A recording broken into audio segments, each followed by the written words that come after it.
Hello everyone, welcome back to my channel Zoom Knowledge. I am Nikita Sharma और आज मैं आपको एक्सप्लेन करूँगी क्लास 9th इंग्लिश बिहाइव की बुक का चैप्टर नंबर 10 काठमांडू को।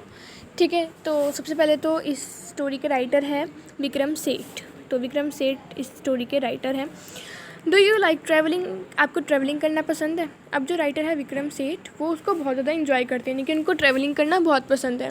इन his book Heaven Lake he describes a long journey from China to India via Tibet and Nepal. तो उनकी जो बुक थी, उनकी बुक का नेम यहाँ पे बताया हुआ है हेवन लेक। तो अपनी बुक में उन्होंने एक पूरी यात्रा का वर्णन किया है। ठीक है, तिब्बत और नेपाल से होते हुए चीन से भारत तक। ठीक है, उन्होंने अपनी पूरी जर्नी का उसमें लिखा हुआ है। Have you heard of places like Ajmer Sharif, Madurai, Sanchi, Varanasi, Sarnath, Halebid? क्या आपने इन सबका नाम सुना है और कुछ आपको और प्लेसेस का नाम पता है तो बताने हैं। What do the surroundings of a Holi book in your city look like? तो अब बस इस कहने का मतलब क्या है कि जो विक्रम सेठ है, उन्होंने अब यहाँ पे इस चैप्टर में काठमांडू के बारे में पूरा डिस्क्रिप्शन दिया हुआ है। तो हम पूरे काठमांडू के बारे में पढ़ने वाले हैं। ठीक है, सो चलिए let's start. I get a cheap room in the centre of the town and sleep for hours. तो वो कहते हैं कि अब अपने बारे में बताते हुए कहते हैं विक्रम कि मुझे शहर के बीच एक सस्ता कमरा मिलता है और मैं घंटों तक सोता रहता हूँ वहाँ पे। ठीक है, the next morning with mister Shah son and nephew I visit the 2 temples in Kathmandu that are more sacred to Hindus and Buddhist. तो वो कहते हैं कि अगले दिन मिस्टर शाह के बेटे, ठीक है, और भतीजे के साथ, नेफ्यू का मतलब होता है भतीजा, तो मिस्टर शाह के सन और नेफ्यू के साथ मैं काठमांडू में 2 टेम्पल्स में जाता हूँ। ठीक है, जो बहुत ही पवित्र माने जाते हैं हिंदूज़ और बुद्धिस्ट्स के लिए। ठीक है, at Pashupatinath outside which a sign proclaims entrance for the Hindus only there is an atmosphere of febrile confusion. ठीक है, सबसे पहले तो यहाँ पे प्रोक्लेम्स। ठीक है, तो प्रोक्लेम्स का मतलब क्या होता है? प्रोक्लेम का मतलब होता है अनाउंस, घोषणा करना। ठीक है, तो कहते हैं जो पशुपतिनाथ टेम्पल है उसके बाहर एक बोर्ड लगा हुआ है जो क्या घोषणा करता है, किसके बारे में बताता है कि एंट्रेंस फॉर हिंदूज़ ओनली, कि यहाँ सिर्फ कौन आ सकता है? हिंदूज़ के लिए ही यहाँ पे एंट्री है, सिर्फ हिंदूज़ ही आ सकते हैं। तो उसके बाहर क्या था? There is a atmosphere of febrile confusion. अब फेब्राइल कन्फ्यूजन का मतलब क्या होता है? तो फेब्राइल कन्फ्यूजन का मतलब होता है हरिड एक्टिविटी, पूरी तरह अशांति फैले होना चारों ओर। ठीक है, तो एक फेब्राइल कन्फ्यूजन का वहाँ पे एटमॉस्फेयर बना हुआ था। Priest, hawkers, devotees, tourist, cows, monkeys, pigeons and dogs roam through the ground. तो ये सब उस ग्राउंड के आसपास घूम रहे थे। We offer a few flowers. तो कहते हैं कि हमने कुछ वहाँ पे फूल अर्जित किए। ठीक है, हम वहाँ पे कुछ फूल चढ़ाते हैं, उसके बाद है अर्पण करते हैं कुछ फूलों को। There are so many worshippers that some people trying to get the priest attentions are elbowed aside by others pushing their way to the front. क्या कहते हैं वो कि वो कहते हैं कि वहाँ इतने ज़्यादा भक्त हैं कि कुछ लोग पुजारियों का ध्यान अपनी तरफ करने के लिए, आकर्षित करने के लिए, उनकी तरफ मतलब उन रास्ता बनाने के लिए दूसरे लोगों को कोहनी मार के पीछे धकेल देते हैं। ठीक है, अपनी एल्बो से हिट करके उनको पीछे धकेल देते हैं। इतने वहाँ पे भक्त आए हुए थे। A princess of Nepalese royal house appears, everyone bows and makes way. तो कहते हैं कि जो प्रिंसेस होती हैं नेपालीज रॉयल की, यानी कि नेपाली शाही घराने की एक राजकुमारी आती है वहाँ पे, कोई उनको प्रणाम करता है और कोई उनके लिए रास्ता बनाता है। उसके बाद by the main gate a party of saffron clad westerners struggle for permission to enter. तो वेस्टर्नर्स कौन होते हैं? जो लोग वेस्टर्न कंट्रीज से आए होते हैं। ठीक है, पश्चिमी लोग।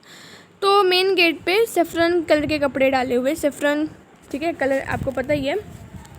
तो वो कहते हैं कि सेफ्रन रंग के कपड़े डाले हुए कुछ वेस्टर्न लोग आने के लिए संघर्ष करते हैं। ठीक है, परमिशन लेते हैं।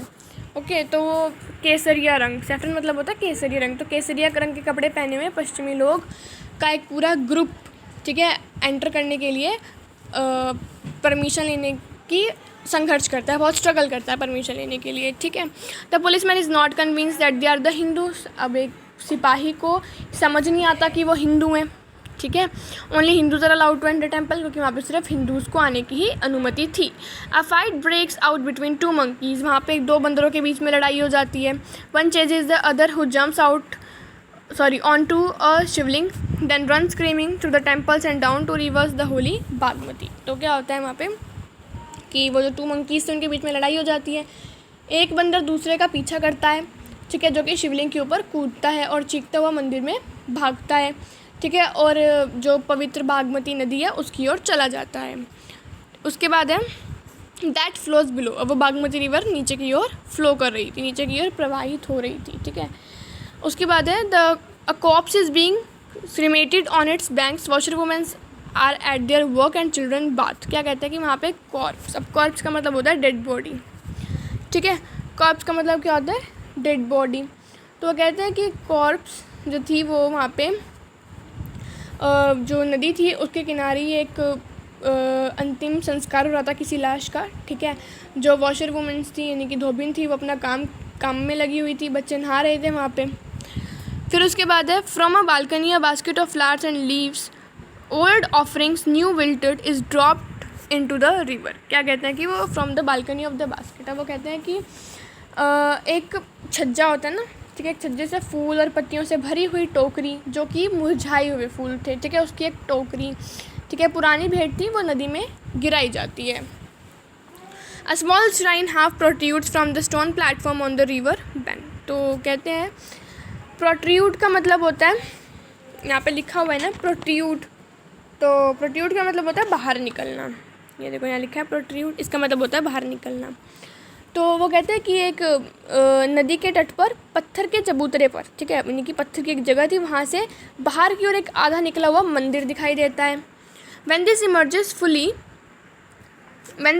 fully, the goodness inside will escape and the evil period of the Kaliyug will end on earth। तो वो कहते हैं कि जब वो मंदिर पूरी तरह से बाहर निकल आएगा तो उसके अंदर की देवी मुक्त हो जाएगी और जो पृथ्वी पर जो बुरे कलयुग का समय है वो उसका डी एंड हो जाएगा, ख़त्म हो जाएगा, उसका अंत हो जाएगा, ठीक है।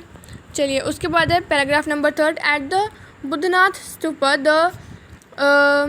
Buddhist shrine of Kathmandu there is in contrast a sense of stillness. तो कहते हैं कि अगर हम और देखा जाए तो काठमांडू में बुद्ध मंदिर, ठीक है, बुद्धनाथ स्तूप पर शांति की भावना है बहुत ज़्यादा, ठीक है, बहुत शांति की। स्टिलनेस का मतलब होता है शांति, क्वाइटनेस, शांति की भावना है। Its immense white dome is ringed by a road, और क्या कहते हैं वो कि इसके जो बहुत ही जो वाइट, ठीक है, गुमन के चारों ओर सड़क है, रोड है।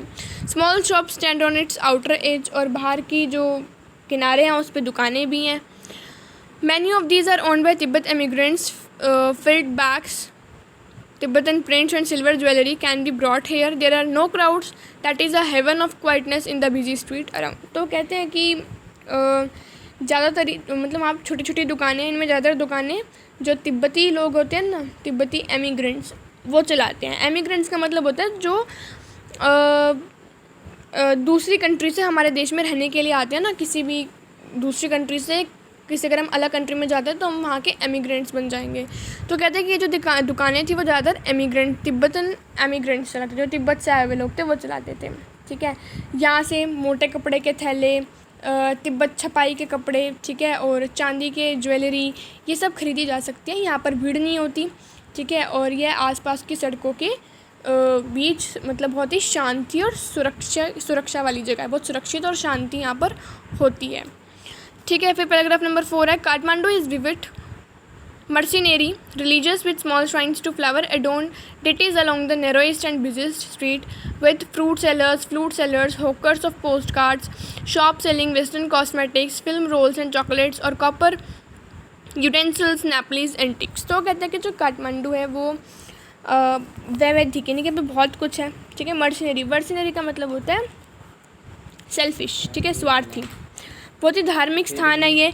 फ्लावर एडॉन का मतलब होता है डेकोरेटेड विथ फ्लावर्स, देखो यहाँ लिखा हुआ है ना फ्लावर एडॉन, इसका मतलब होता है डेकोरेटेड विथ फ्लावर्स।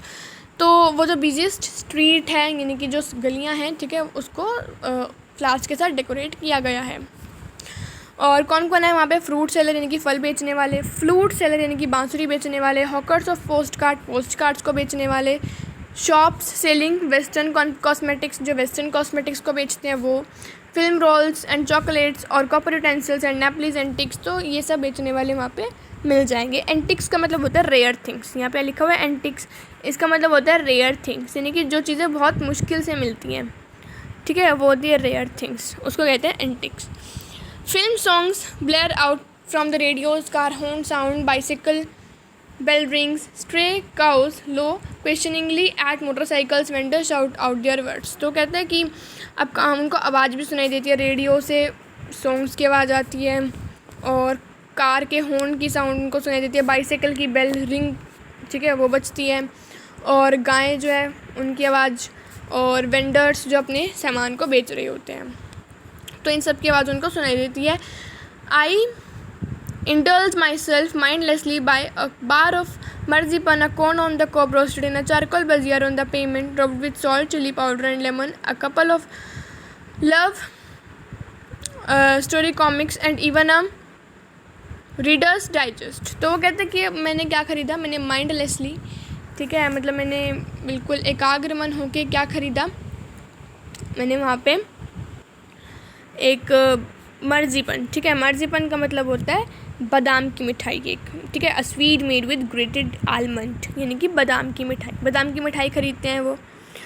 और एक वो कॉर्न ख़रीदते हैं, ठीक है, उसको वो बाजियार का मतलब होता है खुली अंगीठी, ओपन स्टोव, उस पर उसको भूनते हैं, ठीक है, सॉल्ट, चिली पाउडर, लेमन ये सब लगा के वो खाते हैं।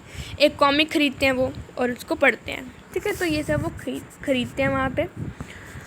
उसके बाद है all this I wash down with coca cola and no sitting orange drink and feel much the better for it. अब नो सिटिंग का मतलब क्या होता है, तो नो सिटिंग का मतलब होता है और मतलब सिकिंग, ठीक है, बीमार हो जाना, समथिंग लाइक दैट। तो वो कहते हैं कि मैंने ये सब कोका कोला के साथ पिया और एक ऑरेंज ड्रिंक जो कि थोड़ा ख़राब था, ठीक है, नो सिटिंग का मतलब थोड़ा सिकिंग था, और and feel much the better for it, और मैंने उसको पी के मुझे बेहतर फील हुआ बहुत ज़्यादा, ठीक है।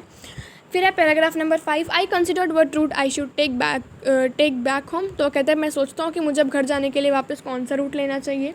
If I will propelled by enthusiasm for travel पर सी आई वुड गो बाय बस एंड ट्रेन टू पटना। तो वो कहते हैं कि अगर मैं यात्रा के लिए एक्साइट हूँ, ठीक है, उत्साह से प्रेरित होता हूँ, तो मैं बस या ट्रेन द्वारा पटना जाता, ठीक है। फिर उसके बाद then sail up the Ganga past Banaras to Allahabad, then up the Yamuna past Agra to Delhi, but I am too excited and homesick. Today is the last day of August. Go home, I tell myself, move directly towards home. I enter a Nepal Airlines office and buy a ticket for tomorrow's flight. तो वो कहते हैं कि हाँ मैं पटना जाता, फिर गंगा नदी में नाव से बनारस से होता हुआ इलाहाबाद जाता और यमुना के ऊपर से आगरा गुजरता हुआ दिल्ली जाता। लेकिन मैं बहुत थका हुआ था, ठीक है, तो एग्जॉस्टेड का मतलब होता है थका होना, और होम सिक का मतलब होता है घर की याद, to feel the memory of home. तो कहते हैं कि मैं बहुत थका हुआ था और घर की बहुत याद आती है, तो और आज अगस्त का लास्ट डे है, तो कहते हैं मैं खुद को कहता हूँ कि घर जाओ, ठीक है, सीधा घर की तरफ बढ़ो। और मैं नेपाल एयरलाइन से ऑफिस जाते हैं वहाँ, और वहाँ कल फ़्लाइट की वो टिकट्स ख़रीदते हैं। I look at the fruit seller standing in the corner of the square near the hotel. तो कहते हैं कि अब मैं होटल के पास एक फ्रूट सेलर है, उनको जो कि बिल्कुल कॉर्नर के पास खड़े थे, उसको मैं देखता हूँ।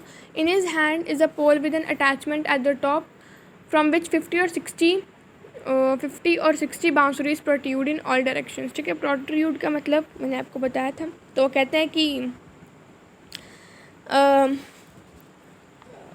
यहाँ पे यस, तो क्या कहते हैं वो यहाँ पे, हाँ जी, तो मैंने आपको प्रोट्रूड का मतलब बताया था बाहर निकलना। तो यहाँ पे बोलते हैं कि मैं एक फ्रूट सेलर को देखता हूँ जो बिल्कुल कॉर्नर में खड़ा हुआ था, ठीक है, उसके हाथ में बांसुरीज थी, ठीक है, फ्लूट थी, ठीक है, और कम से कम 50 या 60 बांसुरियाँ थी जो सभी डायरेक्शंस में निकली हुई थी। जैसे वो होते हैं ना पॉर्क्यूपाइन, तो उसको कंपेयर करते हैं क्विल्स ऑफ पॉर्क्यूपाइन, जैसे वो पॉर्क्यूपाइन के कांटे होते हैं ना, इसी तरह से उसकी जो बांसुरी थी वो सभी डायरेक्शंस में निकली हुई थी। दे आर ऑफ बैम्बू, वो बांस की बनी हुई थी। They are cross flutes and recorders, ठीक है, और वो देखते हैं उसको, और कुछ कहते हैं वो रिकॉर्ड करने वाली भी थी वहाँ, ठीक है, बांस की बांसुरी बनी हुई थी और वो कुछ बांसुरी और रिकॉर्ड करने वाली भी हैं। फिर उसके बाद from time to time he stand the pole on the ground, select a flute and plays a few minute, the sound rises clearly above the noise of the traffic and hawkers cries, he plays slowly meditatively without excessive display. He does not shout out its where. Occasionally he made a sad, but in a cursory offhanded way of his this were incidentally to his enterprise. Sometimes he break off playing to talk to the fruit seller. I imagine that this has been the pattern of his life of years. तो क्या कहते हैं कि वो कुछ बांस से बनी हुई जो बांसुरियाँ थी उनको वो ज़मीन पे रखता है, ठीक है, एक बांसुरी को देखता है और कुछ मिनटों तक बजाता है।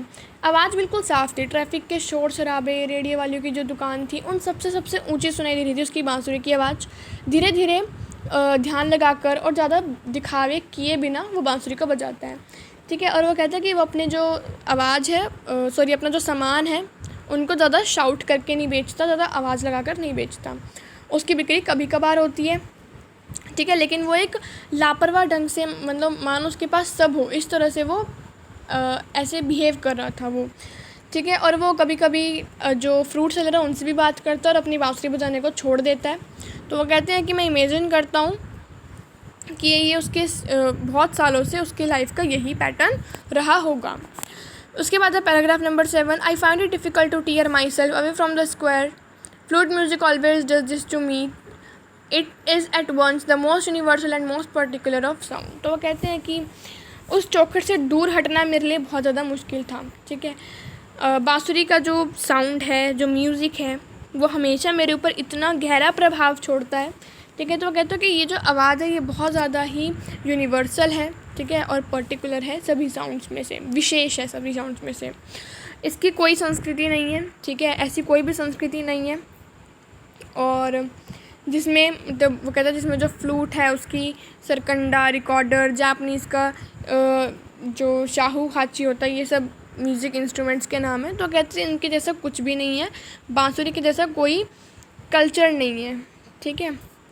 उसके बाद है the clear of British flutes of South America, the high piece Chinese flutes. तो ये सब इंस्ट्रूमेंट्स के नाम है। तो वो कंपेयर करते हैं कि बांसुरी जैसा कोई संस्कृति नहीं है।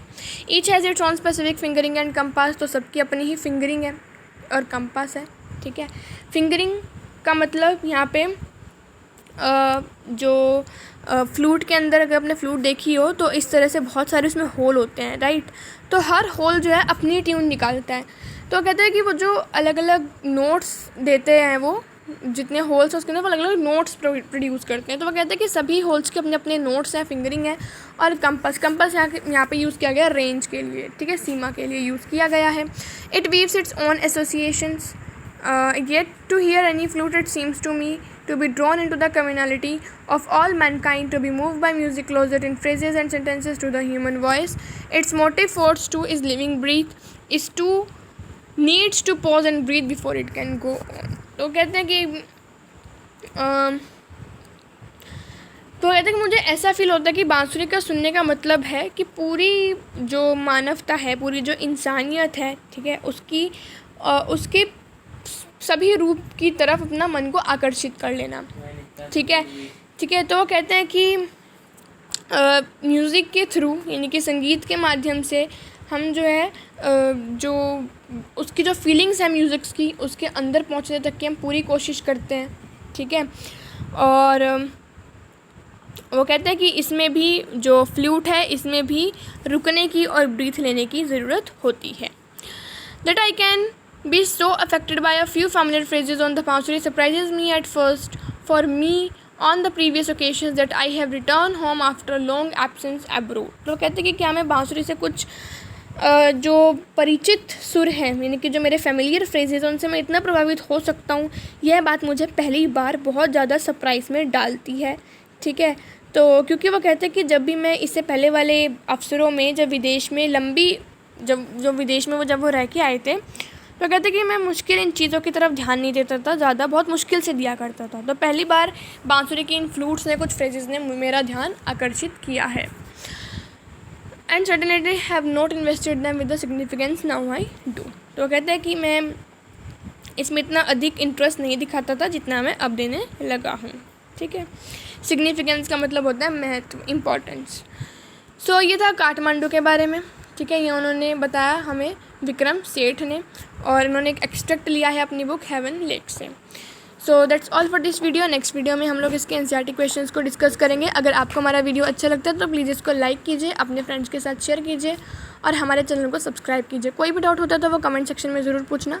Thank you.